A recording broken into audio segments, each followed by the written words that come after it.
you think that means? That as an Arab, sometimes you have become so arrogant in that God has blessed you with the best of revelation, the perfect way of devotion to God. And in a sense, you have not handled it as you should have.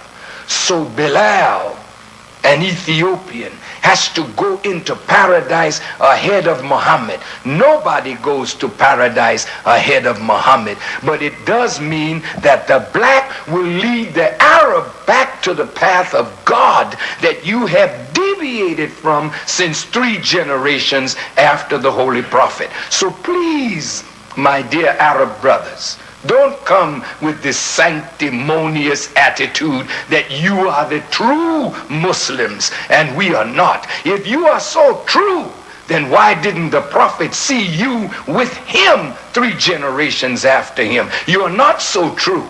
You need a reformer and you need a Mahdi to guide you back to the path that white world supremacy has caused the whole Muslim world to deviate from. And so I will close this question by saying to you that we in the West, who have been the victims of white world supremacy, are not trying to promote racism. We are trying to break the yoke of racism, but by coming to a healthy respect for the way God created us. I love you as you are. I don't want to change you, except if you are not as good a Muslim as you should be. I would want to encourage you to be better, and you should want to encourage me to be better. But you can't change my color. I can't change yours. You can't change the fact that I am a son of Africa, nor can I change the fact that you are.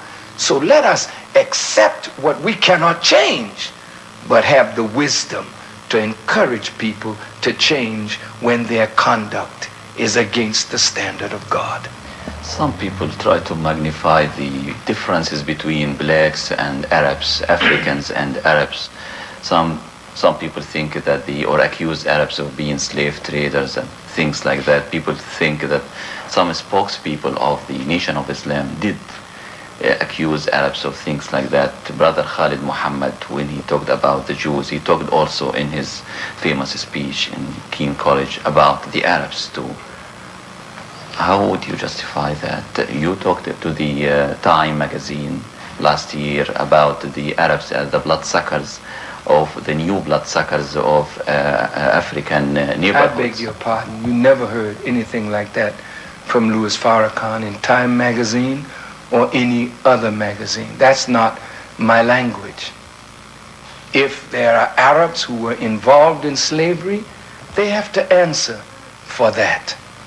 I'm not an apologist for Arabs. I believe that some Arabs were involved in the slave trade. There's no question about that in my mind.